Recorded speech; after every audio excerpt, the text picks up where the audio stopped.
I know my June book haul was titled officially my biggest book haul ever, but July is officially my biggest book haul ever. Let me just put a little disclaimer here that I only bought 7 of these books. I am really trying hard not to buy a lot of books lately, and I've been succeeding because 7 in a month is pretty good for me when I used to buy 20. Somehow I have 24 books to show you, 7 of which that I bought. So I don't know where the majority of these came from. I just can't even conceptualize like how I have this many books. Like, it just makes no sense, but we're not going to waste any more time. Here's my July book haul.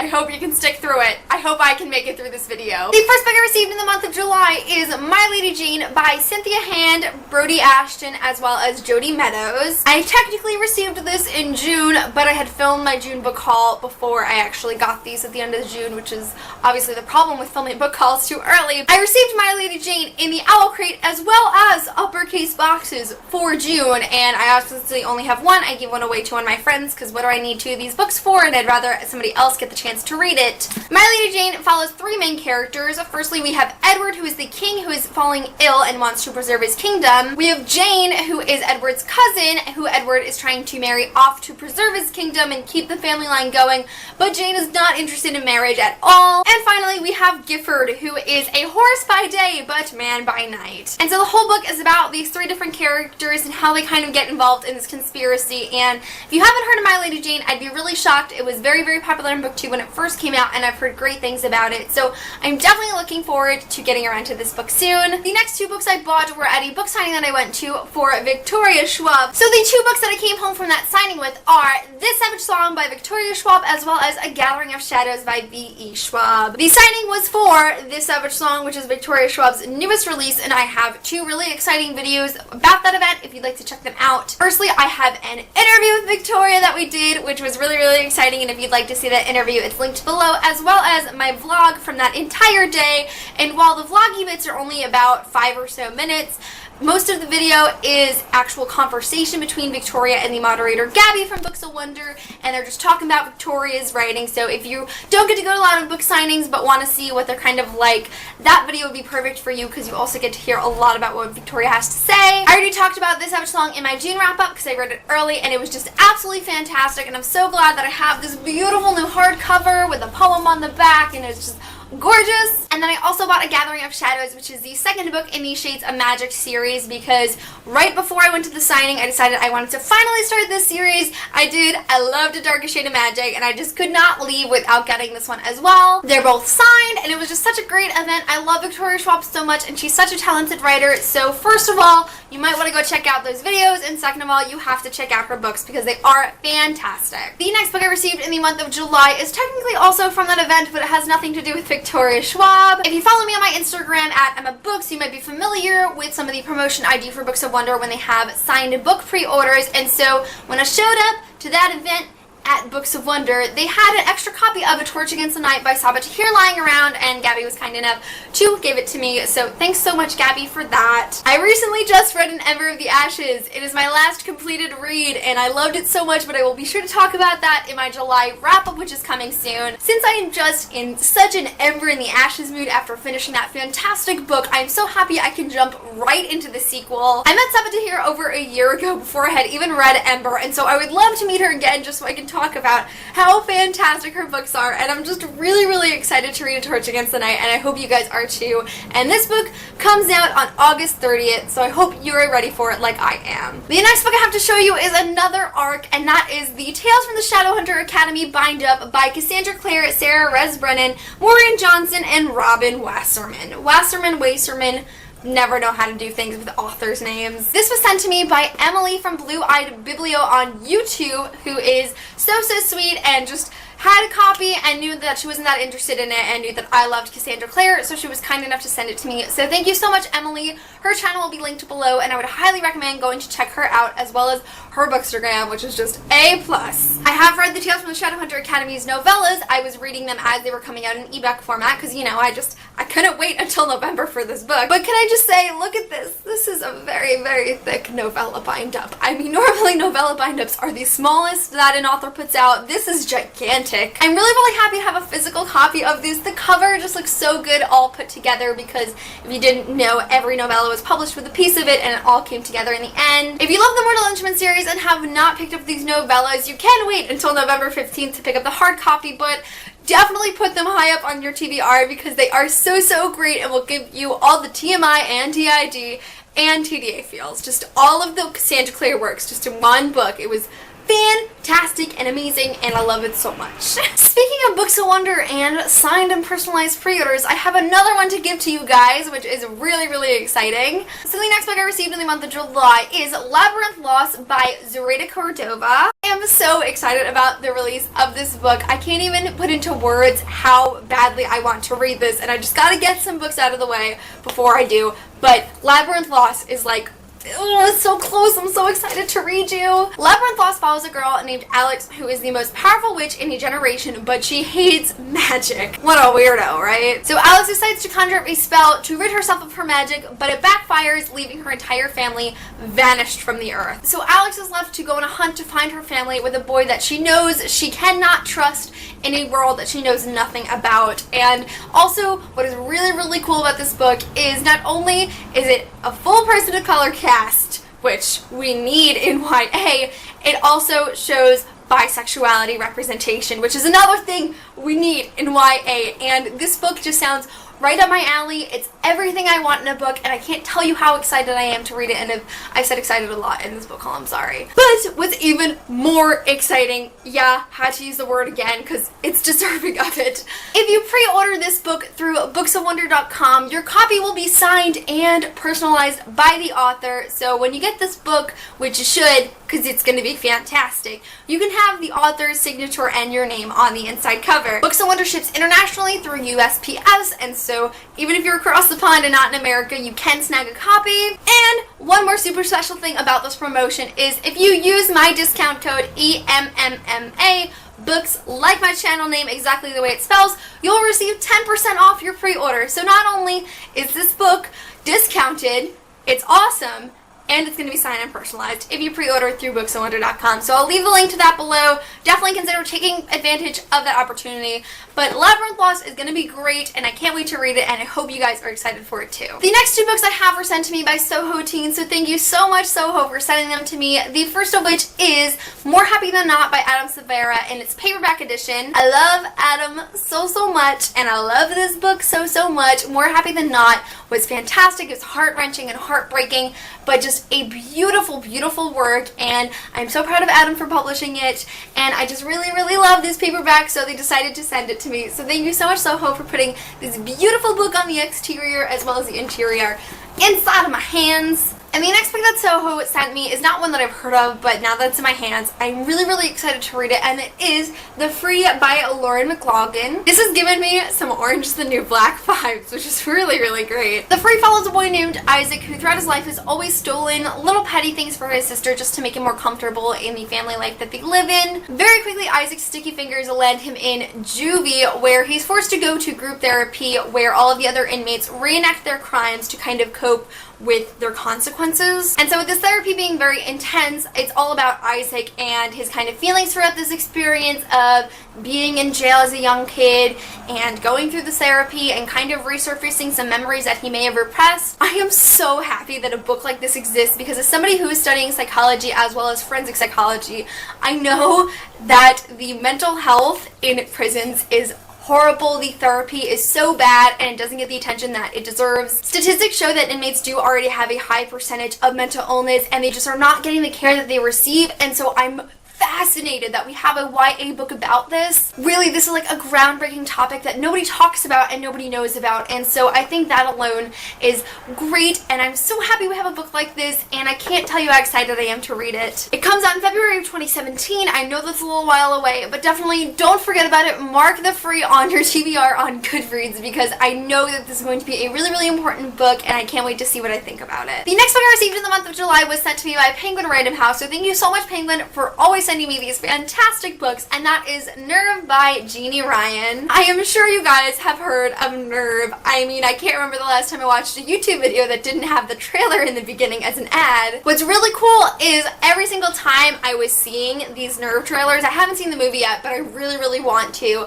I kept thinking this would make such a cool book, and I had no idea it was a book until now. What I really like about this cover is I only realized this now, everything is reversed because it's like we're on the side of the computer screen and she's pressing player, and I'm really excited for this book. I'm definitely interested to see how it compares to the movie. But if you've read Nerve, I'm shocked because I really didn't even know this was a book, but if you've read it or if you've seen the movie, I'd love to know your thoughts on it in the comments below. So next, I have 4 books that I bought this month while my friend Red from Little Red Reader was here, and I was also with a Momo from the BookTube Girl. We all met up in New York City for Momo's last day in the United States, and we went to the Strand and we got some books for some discounted prices, so I'm excited to show them to you. Let me just say that I wasn't intentionally planning on buying all of these books this month, but when you get the bargain of 4 books for less than 40 bucks, you have to take it. I mean, come on, one of them was $5. They're all in great condition.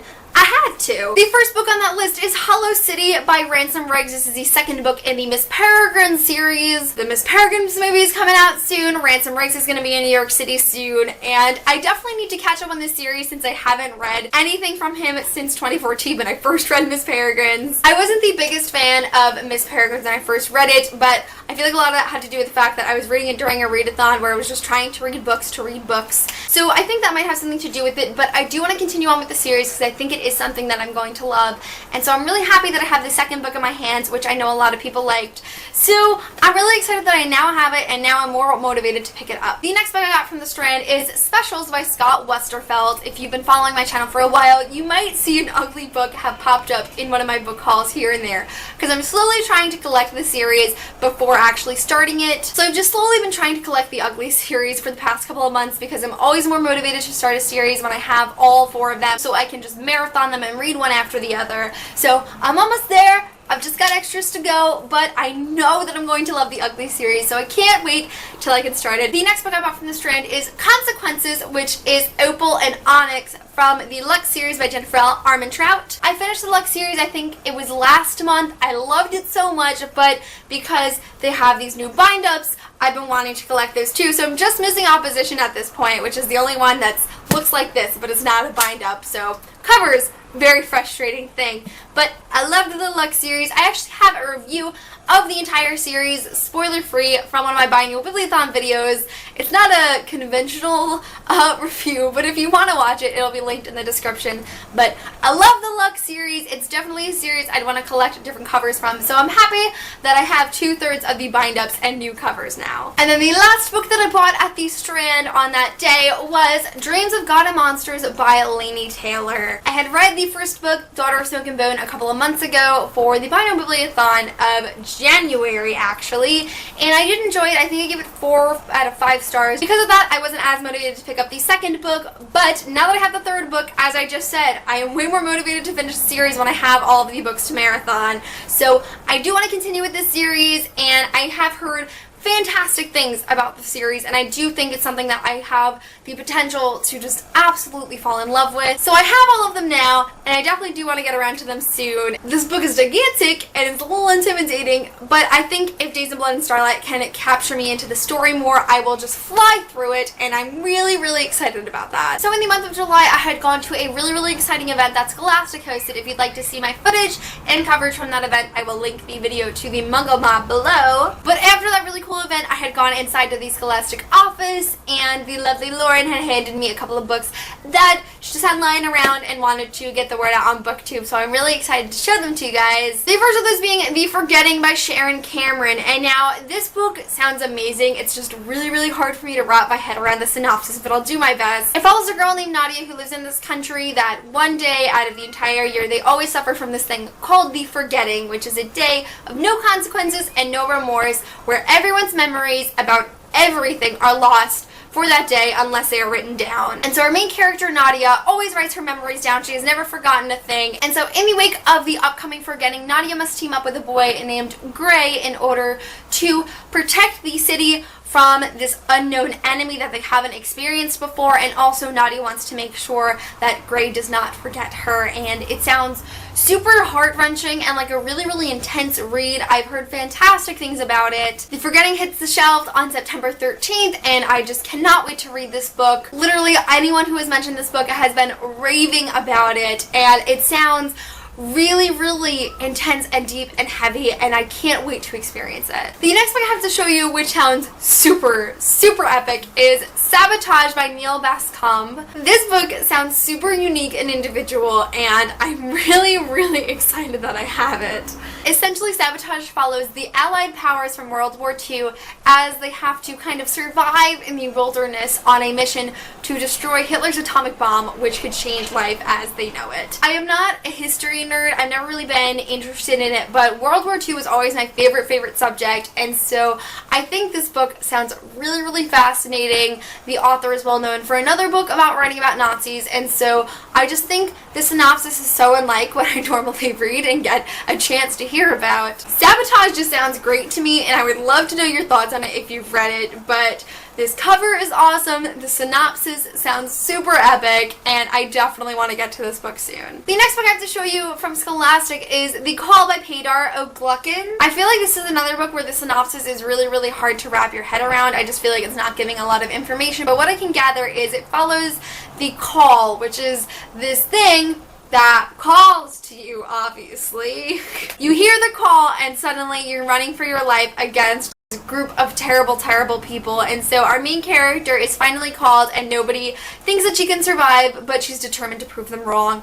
I feel like it's got a lot of Hunger Games vibes, and you know, everyone loves the Hunger Games, and it's also very short, so I think it'll be easy to fly through, but it does sound very, very interesting, and I have heard some buzz about it that's been pretty positive so far. The Call also comes out on August 30th, and so I'm definitely interested to see what I think of this book, especially once I'll be able to understand what it's more about. And the final book I have to show you from Scholastic is called 100 Hours of Night by Anna Woltz. This book sounds really, really interesting, and I haven't heard anything about it previous to picking it up. 100 Hours of Night follows a girl named Amelia who runs away to New York City basically to see if her mother would notice. Her mother is a highly acclaimed artist. She's very famous and into her work, and so I feel like there's some kind of neglectful vibes going on in between her relationship between Amelia and her mother, and so Amelia has planned this trip to a T. She has everything set out, but of course nothing goes to plan. She ends up homeless on a stranger's doorstep and finds herself in the unlikeliest of situations, especially when Hurricane Sandy comes tumbling up the coast. I find this really interesting because